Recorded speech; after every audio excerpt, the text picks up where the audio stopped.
అప్పుడు దేవుడైన యెహోవా ఆదామునకు గాఢ నిద్ర కలుగచేసి అతడు నిద్రించినప్పుడు అతని ప్రక్కటెముకలలో ఒకదానిని తీసి ఆ చోటును మాంసముతో పూడ్చివేసెను.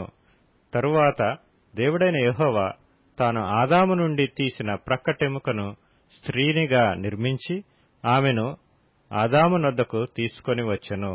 అప్పుడు ఆదాము ఇట్లనెను, నా ఎముకలలో ఒక ఎముక, నా మాంసములో మాంసము, ఇది నరునిలో నుండి తీయబడెను గనుక నారి అనబడును.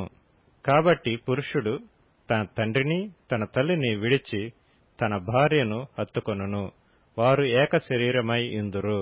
అప్పుడు ఆదామును అతని భార్యయు వారిద్దరూ దిగంబరులుగా నుండిరి, అయితే వారు సిగ్గు ఎరుగక యుండిరి.